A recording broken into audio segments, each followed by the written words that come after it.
बिस्मिल्लाहिर्रहमानिर्रहीम। नाज़रीन अस्सलाम वालेकुम, मैं हूं आपका मेज़बान साबिर शाकिर। वफाकी दारुल हुकूमत इस्लामाबाद से कुछ ताज़ा तरीन इत्तलाआत और हम खबरें आपसे शेयर करते हैं। महल्लाती साजिशें, इंतहाई ख़तरनाक और खौफनाक किस्म की महल्लाती साजिशों का आगाज़ हो चुका है। बंद कमरों में बहुत कुछ हो रहा है जो हमें नज़र नहीं आ रहा। आने वाले दिनों में एक सियासी भूचाल आने वाला है, जल्जला आने वाला है। इस जल्जले ने पाकिस्तान के सियासी निज़ाम के दरो दीवार हिलाने हैं और इसकी जद में कौन कौन आएगा और कौन कौन बचेगा फिल वक्त हम ये तो नहीं कह सकते, लेकिन ये दरो दीवार जरूर हिला देगा। और फिल वक्त इशारतन किनायतन एक दूसरे को आंखें दिखाना शुरू कर दी गई हैं। मरियम साहिबा का ट्विटर अकाउंट मुकम्मल तौर पे खामोश है और वो तकरीबन 7 दिन से खामोश है। 21 तारीख को, इस वक्त तक जब मैं ये रिकॉर्ड करवा रहा हूँ, 21 तारीख के बाद उनका कोई ट्वीट नहीं हुआ। 21 तारीख को भी उन्होंने कुछ रीट्वीट किए और फर्दर कोई नया अपनी तरफ से कोई ट्वीट नहीं किया। और सऊदी अरब का दौरा नाकाम हो चुका है। मियाँ साहब जो हैं, नवाज शरीफ साहब, वो पाकिस्तान आने के बजाय यूएई, यूएई से सऊदिया, सऊदिया से यूएई और यूएई से यूरोप जा चुके हैं। और सऊदी अरब से भी नवाज शरीफ साहब को जवाब हो चुका है। और सऊदी अरब में, और न सिर्फ सऊदी अरब में, बल्कि एक 7 मुल्की कंसोर्शियम जो मिडल ईस्ट के कंट्रीज हैं, जिसमें यूएई है, कतर है, सऊदी अरब है, दीगर ममालिक हैं, जिन्होंने एक सॉवरन फंड कायम किया है पाकिस्तान में इन्वेस्टमेंट के लिए। और पाकिस्तान में भी एक अथॉरिटी बनाई जा चुकी है और वो अथॉरिटी वन विंडो ऑपरेशन के तहत इस सरमायाकारी को यकीनी बनाएगी, तहफ़्फ़ुज़ देगी। और ये वही सरमायाकारी है जो कि इमरान खान साहब के साथ कमिटमेंट की गई थी 2019 में, जब मोहम्मद बिन सलमान पाकिस्तान आए थे। सऊदी अरब के क्राउन प्रिंस, ताकतवर तरीन शख्सियत पाकिस्तान आए और पाकिस्तान में 20 अरब डॉलर की सरमायाकारी का वादा किया था। लेकिन वो सरमायाकारी जो है वो आगे मैच्योर नहीं हो सकी। उसकी वजह ब्यूरोक्रेटिक हर्डल्स थी। और ब्यूरोक्रेटिक हर्डल्स के साथ साथ बल्कि उसमें कुछ जानबूझ के वो हर्डल्स क्रिएट की गई थी इमरान खान साहब के हुकूमत को नाकाम बनाने के लिए। अब वही चीज़ें अब फैसिलिटेट किया जा रहा है। फैसिलिटेशन सेंटर भी बना दिया गया है, फैसिलिटेशन काउंसिल भी बना दी गई है, सब कुछ हो रहा है। अब वही 20 अरब डॉलर और उसमें मजीद कुछ ऐड किया जाएगा। 8 अरब डॉलर का सॉवरन फंड जो है वो कायम किया गया है पाकिस्तान में इन्वेस्टमेंट के लिए। तो ये, और फिर डॉक्टर अवाद असीरी जो कि सऊदी इस्टेब्लिशमेंट का एक अहम जुज़्व हैं, बहुत ही सीनियर डिप्लोमेट हैं और पाकिस्तान में एक तवील अरसे तक सफ़ीर रह चुके हैं। उनका एक आर्टिकल है, उस आर्टिकल में, और सऊदी डॉक्टर अवाद असीरी के बारे में, अली अवाद असीरी के बारे में बता दूं कि परवेज़ मुशर्रफ साहब के ज़माने में जो NRO 1 हुआ और उससे पहले जो डील हुई थी नवाज शरीफ साहब की सरूर पैलेस, जेल से सरूर पैलेस जद्दा में क़याम की 10 साल की जो डील हुई थी, उसके भी वो अहम विटनेस और अहम मुतहर्रिक रुकन थे उस वक्त। लिहाजा वो पाकिस्तान की सियासत को समझते हैं। उन्होंने एक आर्टिकल लिखा इस बारे में और फिर उसमें शहबाज शरीफ साहब की बहुत ज़्यादा तारीफ की गई है। मतलब ये है कि शहबाज शरीफ साहब तो चल सकते हैं, नवाज शरीफ साहब नहीं चल सकते। नवाज शरीफ साहब का मतलब है मरीम साहिबा भी नहीं चल सकती। लिहाजा ये दोनों को हो चुका है जवाब। इसलिए मरीम साहिबा का ट्वीट अकाउंट मुकम्मल तौर पे खामोश है। ये तो है सऊदी अरब, यूएई, कतर प्लस 4 मुल्क और हैं जिनकी तरफ से, और डॉक्टर अली अवाद असीरी का जो आर्टिकल है वो पढ़ने वाला है। और उसमें उन्होंने ये बताया है कि 2019 में इमरान खान साहब के साथ 20 अरब डॉलर की जो सरमायाकारी का वादा किया था सऊदी अरब ने, वो ब्यूरोक्रेटिक हर्डल्स की वजह से पाया तकमील को नहीं पहुंच सका था। लिहाजा अब वो दोबारा से उसका सिलसिला शुरू होने जा रहा है। नवाज शरीफ साहब का उन्होंने जिक्र नहीं किया, शहबाज शरीफ साहब का जिक्र किया। अब आते हैं मौलाना फजलुर रहमान साहब की तरफ। मौलाना फजलुर रहमान साहब नवाज शरीफ साहब के हक में मैदान में आ चुके हैं और वो शहबाज शरीफ साहब को फारिग कर चुके हैं। हमदुल्ला, हाफिज हमदुल्ला हैं, सेनेटर हैं, बहुत ही सीनियर रुकन हैं JUI के। उन्होंने एक इंटरव्यू दिया ARY को और उसमें उन्होंने बताया कि नवाज शरीफ साहब जो है वो शहबाज शरीफ साहब से बेहतर वजीर आज़म है और वो बेहतर आदमी है और बेहतर सियासतदान है और वो मामलात को ज़्यादा बेहतर अंदाज में समझते हैं और चला सकते हैं। ये है मौलाना फजलुर रहमान साहब। मौलाना फजलुर रहमान साहब नवाज शरीफ साहब के साथ खड़े हो गए हैं और शहबाज शरीफ साहब को डिस्क्रेडिट कर दिया है। उधर से सऊदी अरब की तरफ से नवाज शरीफ साहब को डिस्क्रेडिट कर दिया, शहबाज शरीफ साहब के साथ खड़े हो गए। मरियम साहबा खामोश, क्योंकि 15 महीने 16 महीने होने को हैं, नवाज शरीफ साहब पाकिस्तान नहीं पहुंच सके और उनको किसी किस्म की कोई रिलीफ नहीं मिल सका, और उसमें बहुत ज़्यादा रोल जो है, अब वॉइस ऑफ जर्मनी की रिपोर्ट का जिक्र कर चुका हूँ कि शहबाज शरीफ साहब और शहबाज शरीफ साहब का कैंप जो है वो बहुत ज़्यादा मुतहर्रिक है। अब आते हैं गिले शिकवे। मुस्लिम लीग नवाज क्या समझती है, शरीफ फैमिली, नवाज शरीफ, मुस्लिम लीग नवाज से ज़्यादा नवाज शरीफ साहब और मरियम साहबा क्या समझती हैं? वो ये समझते हैं कि बिल्कुल वही बात कि बाजवा साहब के साथ भी आखिरी दिनों में एक्सटेंशन की बात हुई थी, नहीं हो सकी एक्सटेंशन बाजवा साहब की। वो इसलिए नहीं हो सकी कि इमरान खान साहब को जेल में क्यों नहीं डाला, इमरान खान साहब को डिस्क्वालीफाई करें, इमरान खान को ये करें। तो ये सारी बातें अपनी जगह पे। अब आते हैं ताज़ा तरीन, ख्वाजा आसिफ साहब। ख्वाजा आसिफ साहब जो हैं वो मैदान में आए हैं और उन्होंने 2-3 बातें इंकशाफ कर दी हैं। वो सामने उन्होंने बाजवा साहब को रखा, लेकिन बाजवा साहब तो इस तरफ एक बहाना है, निशाना कोई और है, उनका नाम भी कोई नहीं ले सकता। और सारे का सारा जो हदफ है इस ख्वाजा आसिफ साहब की गुफ्तगू का, वजीर दिफा हैं, वो वजीर दिफा हैं इस वक्त, लेकिन वजीर दिफा जो हैं वो अपनी ही वजारत के खिलाफ, अपनी ही वजारत दिफा के खिलाफ बहुत ज़्यादा वो बोलते रहते हैं और बहुत ज़्यादा बोलते हैं, आउट ऑफ द बॉक्स जाके, और लिमिट्स भी बाज़ औक़ात लगता है वो क्रॉस कर गए हैं।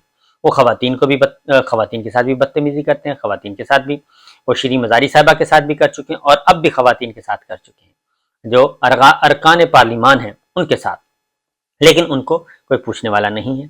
अब आते हैं एक बात, कुछ अर्सा पहले वो 2-3 दफ़ा वो एक बात कर चुके हैं, लेकिन अब उन्होंने एक बार फिर इस मौके पे एक इंटरव्यू दिया मंसूर अली खान को, और उसमें उन्होंने 2-3 बातें कर दी। उन्होंने कहा कि अप्रैल 2019 में मुझसे रब्ता किया गया, ख्वाजा साहब कहते हैं मुझसे रब्ता किया गया और कहा गया कि आप पंजाब ले लें, आप पंजाब की गवर्नमेंट ले लें, पीटीआई से वापस हम आपको दे देते हैं और कुछ अरसे के बाद आपको मरकजी हुकूमत भी वापस मिल जाएगी। ये बात कही गई। अब ये बात अप्रैल 2019 में, अब जो DGISI थे, DGISI वो फैज साहब नहीं थे, वो थे जन आसम मुनीर साहब। अब ये ख्वाजा साहब जो हैं वो क्या करना चाह रहे हैं, ये हम उन्हीं पे छोड़ देते हैं कि वो करना क्या चाह रहे हैं।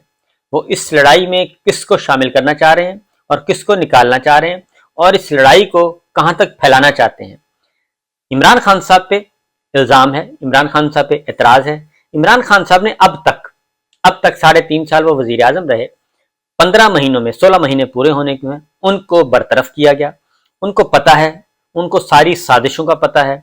बाजवा साहब खुद एतराफ़ कर चुके हैं, लेकिन उनको ये नहीं पता था कि ये सिलसिला तो अप्रैल 2019 में भी हुआ और उसके बाद मार्च 21 में भी हुआ, फिर नवंबर में भी हुआ, नवंबर 19 में भी हुआ।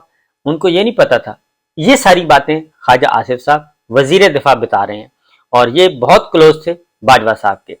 अब ये बाजवा साहब मुझे निशाना नहीं लगते, ये बात मैं आपको बता दूं। और उसका अब मंसूर अली खान साहब की मैं एक गुफ्तगू सुनवाता हूँ, वो ज़रा सुनिएगा कि वो क्या कह रहे हैं।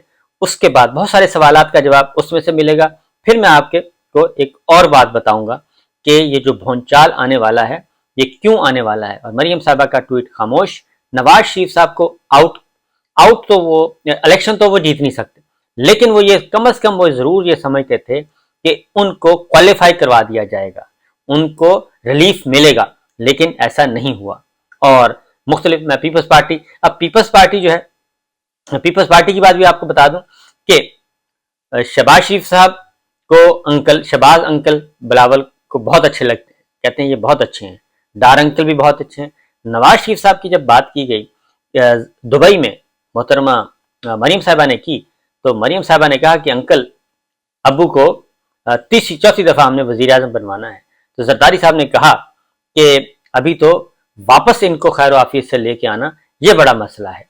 तो अब ज़रा सुनिए मंसूर अली खान साहब की गुफ्तगू ख्वाजा आसिफ साहब के साथ इंटरव्यू और ऑफ द रिकॉर्ड। जाहिर एक ہوتا ہے لمٹس ہوتے ہیں، اور اس وقت جو پاکستان کی سیاسی صورتحال ہے اور صحافتی صورتحال ہے، صحافت میں تو مکمل طور پہ سنسر ہے، مکمل طور پہ کنٹرول ہے۔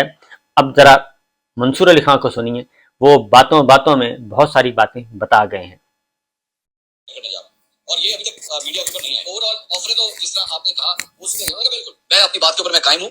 ہمیں اپریل 2019 کے اندر آفر آئی اور یہ کہا گیا کہ جناب ابھی آپ پنجاب لے لیں اور دسمبر میں ہم سے وفاق لے لیں، اور اس کے بعد مارچ 2021 کے اندر ہم سے دوبارہ رابطہ ہو۔ میں نے کہا ذرا ایک منٹ ٹھہر جائیں، میرے کچھ سوال ہیں جو میں آپ کے سامنے رکھنا چاہ رہا ہوں، مجھے پلیز اس کے ذرا جوابات دیجیے گا۔ انہوں نے کہا جی بالکل بتائیے کیا سوال ہے۔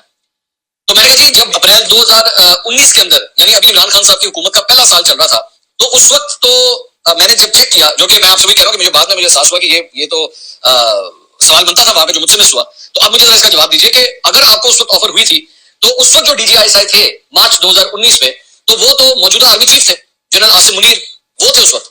تو کیا آپ یہ کہہ رہے ہیں کہ یہ سب کچھ وہاں سے ہوا تھا؟ Which was very surprising for me. تو میں نے کہا جی یہ پھر کس طرح پاسبل ہے کہ یہ کس طرح ہوا؟ پھر مجھے تھوڑا سا ایکسپلین کریں۔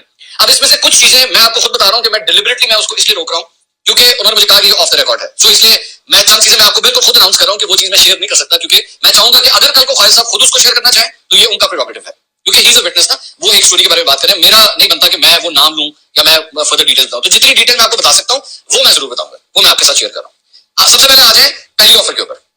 اس میں یہ کہہ رہے ہیں، مجھے خالد صاحب نے کہا کہ میں جی ٹی روڈ کے اوپر گاڑی چلاتا ہوا میں جا رہا تھا، تو مجھے ایک فون آیا۔ فون کہاں سے آیا وہ انہوں نے مجھے بتایا، میں وہ شیئر نہیں کر سکتا۔ انہوں نے کہا مجھے ایک فون آیا کہ جی آپ نے فلاں جگہ کے اوپر جو ہے ایک میٹنگ ہے، آپ نے وہاں پہ آنا ہے، اور مسلم لیگ نون کے 2 اور رہنماؤں کے نام بھی جو ہے وہ آئے کہ جی وہ بھی آپ کے ساتھ اس میٹنگ کے اندر جائیں گے۔ تو وہ جو 2 نام ہیں وہ اس وقت جو ہے ان میں سے ایک نام جو ہے وہ پاکستان میں تھے ہی نہیں، جن کا کہا جا رہا تھا جی ان کو بھی ساتھ لے کے جائیے، اور جو دوسرا نام تھا وہ اس وقت چونکہ یہ ملاقات اسلام آباد پنڈی میں ہونی تھی تو وہ اس وقت وہاں سے بہت دور تھے، ٹائم بڑا شارٹ تھا، وہ وہاں سے بہت دور تھے، وہ وہاں پہ آ نہیں سکتے تھے اتنی دیر میں۔ تو یہ میٹنگ خواجہ صاحب کے مطابق یہ خود ہوئی، مطلب وہ خود سے مراد کہ ان کی صرف میٹنگ ہوئی اس ساری چیز کے اندر۔ میں نے کہا جی میٹنگ کس کے ساتھ ہوئی؟ تو انہوں نے کہا کہ اس وقت کے ایک سرونگ جنرل کے ساتھ کی میٹنگ ہوئی۔ اب یہاں پہ آ کے وہ جو جس کا خواجہ صاحب کلیم کر رہے ہیں، میں نام اس لیے نہیں لے سکتا کیونکہ یہ میں خواجہ صاحب کے پریروگیٹو پہ چھوڑ رہا ہوں کہ کل کو اگر وہ ریویل کرنا چاہیں بتانا چاہیں تو یہ ان کا پریروگیٹو ہے، لیکن انہوں نے یہ کلیم کیا کہ جی وہ میٹنگ میری ان صاحب کے ساتھ ہوئی۔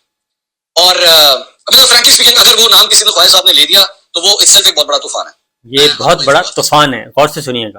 انہوں نے کہا کہ جی وہ میری میٹنگ ہوئی، اور میٹنگ جو تھی وہ ہارڈلی انہوں نے کہا تقریباً 20 منٹ کی صرف میٹنگ تھی، 20 منٹ سے زیادہ کی نہیں تھی، اور اس کے اندر ایگزیکٹلی اس چیز کو کہا گیا، مجھے کہا گیا کہ جی آپ یہ پنجاب ابھی آپ لے لیں اور دسمبر تک جو ہے وہ وفاق بھی آپ کو ہینڈ اوور کر دیا جائے گا۔ تو ہم نے منع کر دیا کیونکہ مجھے یہ کہہ دیا گیا تھا کہ جناب آپ نے جو ہے وہ ایسی کسی آفر کو ایکسیپٹ نہیں کرنا، تو میں نے اس لیے ریجیکٹ کر دیا۔ دوسرا وہ یہ فرماتے ہیں کہ جو دوسری میٹنگ تھی جو مارچ 2021 میں ہوئی وہ اب ان صاحب کے ساتھ نہیں تھی جن سے پہلی میٹنگ ہوئی تھی۔ انہوں نے کہا میں اس وقت جیل میں تھا، یہ بیسکلی خواجہ صاحب کو نیب کے ایک کیس کے اندر جو ہے وہ گرفتار کیا گیا تھا، تو انہوں نے کہا میں جیل میں تھا، تو جیل میں ایک میڈیا اونر مجھ سے ملنے کے لیے وہاں پہ آئے۔ جیل میں میڈیا اونر کون ہے یہ بھی میں خواجہ صاحب کے اوپر میں چھوڑوں گا کہ خواجہ صاحب اس کا نام اگر لینا چاہیں، اور جیل میں آفرز ہو رہی ہیں تو میں بھی اس کو پبلک نہیں کر سکتا۔ میں اس چیز کا لحاظ اس لیے کر رہا ہوں کیونکہ یہ خواجہ صاحب کا ڈومین ہے، وہ اگر کل کو ریویل کرنا چاہیں اور اگر نہ کرنا چاہیں تو بھی ان کی مرضی ہے۔ انہوں نے کہا وہ میرے پاس آئے مجھ سے ملنے کے لیے، اور مجھے آ کے انہوں نے ایک فون دیا، اور فون دے کے انہوں نے کہا کہ جی آپ ایز اے گل کرو، اور یہ جو ہے اس طرح جو ہے وہ یہ آفر دوسری دفعہ بھی کی گئی، اور میں نے پھر اس کو جو ہے میں نے ریجیکٹ کر دیا۔ تو یہ ساری ڈیٹیلز ہیں جو ان ملاقاتوں کے۔ خواجہ آصف صاحب اپنی اسٹوری کے اوپر قائم ہیں جو انہوں نے کل رات کو میرے انٹرویو کے اندر، بلکہ فردر ڈیٹیلز بھی کچھ انہوں نے میرے ساتھ شیئر کی ہیں جو میں آپ کے سامنے رکھ رہا ہوں۔ اب اس سے یہ تو ہوگی نا ایک سائڈ، ظاہر بات ہے اس کے اندر ایک خواجہ صاحب نے جو ایک بہت بڑا جو کلیم کیا وہ یہ تھا کہ جنرل باجوہ کی نالج کے بغیر یہ سب کچھ نہیں ہو سکتا تھا۔ میں نے انٹرویو کے اندر یہی سوال کیا تھا ان سے، میں نے کہا جی کہ کس طرح پاسبل ہے کہ اتنی بڑی بات کہ حکومت کی تبدیلی کی بات ہو اور چیف کو نہ پتا ہو؟ تو جو میرے کبوتر دوسری سائڈ پہ گئے ہوئے ہیں وہ بڑی مشکل سے مطلب وہاں پہ پرواز کر رہے ہیں، اور پرواز کر کے جو ڈیٹیلز لے کر آ رہے ہیں، میں وہ ڈیٹیلز جو ہے وہ کچھ دیر کے لیے ابھی روک رہا ہوں کیونکہ کبوتر نے کہا کہ ہماری جان جو ہے وہ خطرے میں ہو سکتی ہے، تو ابھی آپ وہ ڈیٹیلز شیئر نہ کریں۔ لیکن میری اطلاع کے مطابق کافی ہلچل ہو گئی ہے اس چیز کے اوپر، اور اس وجہ سے کافی باتیں گفت و شنید میٹنگز اور یہ سب کچھ سلسلہ جو ہے وہ سٹارٹ ہو گیا ہے۔ ہو سکتا ہے کے ساتھ میں کہہ رہا ہوں کہ اگلے 12 سے 24 گھنٹے کے اندر جو ہے، اب مجھے نہیں پتا یہ ویڈیو کب دیکھ رہے ہیں، لیکن اگلے 12 سے 24 گھنٹے کے اندر اس سلسلے میں ہو سکتا ہے کوئی ریاکشن آ جائے۔ ویسے میں यहाँ पे एक चीज की करेक्शन एक सिर्फ एक क्लैरिटी के लिए, ये मत समझिएगा कि मुझसे पिंडी ने कोई अभी तक कोई राब्ता किया है या मुझे कुछ कहा है कि जी ये हमारा रद्द अमल है, ऐसी कोई बात नहीं है। मुझे अब तक मुझसे कोई राब्ता नहीं हुआ है, ना कोई ऐसा कोई पोजीशन दिया गया। लेकिन खबर मेरे पास ये है कि हलचल स्टार्ट हो गई है वहां पे, ख्वाजा साहब के इंटरव्यू के बाद वहां पे काफी हलचल स्टार्ट हो गई। So we could be seeing a reaction और something happening in the next 12 to 24 hours, और maybe it could not. So I am not sure about this. लेकिन ये इंटरव्यू क्योंकि सोशल मीडिया के ऊपर ये क्लिप इतना ज्यादा चल रहा है, और मैं सुबह से, आप यकीन कीजिए, मैं आपके सामने खुल के बताता हूँ, मुख्तलिफ तबका फिगर से मुख्तलिफ लोगों के 15-20 कॉलें मुझे कम से कम आ चुकी है इस क्लिप को लेके कि जी इसकी फर्दर डिटेल्स क्या है, ये क्या हुआ था, बताएं हमें। तो मैंने कहा मैं सबको मैंने यही कहा, मैंने कहा जी just hold on for my next vlog, मैं आपके साथ इस अपने व्लॉग में बता दूंगा वो सारी डिटेल्स जो आ सकती है, जितनी मैं शेयर कर सकता हूँ, ठीक है। तो ये उसकी डिटेल्स है। पहली मुलाकात एक सर्विंग जनरल के साथ हुई थी, और दूसरी मुलाकात जो है वो एक मीडिया ओनर पैगाम लेकर आए थे ख्वाजा साहब के पास। ये मैं आपके सामने शेयर कर रहा हूँ। तो ये आपने सुन लिया कि ये एक बहुत बड़ा भूचाल है और वो आने वाला है। उसकी रीज़न ये है कि नवाज शरीफ साहब और मरीम साहबा सियासत से आउट हो चुके हैं और उनको दोबारा इन करना है, और उनको इन करने के लिए ये सब कुछ किया जा रहा है। और ज़रा थोड़ा सा आगे देखते हैं कि क्या होता है। चंद दिन और इंतज़ार करें, अगले 8-10 दिन काफ़ी इंपॉर्टेंट है। इजाज़त दीजिए, अल्लाह हाफिज़।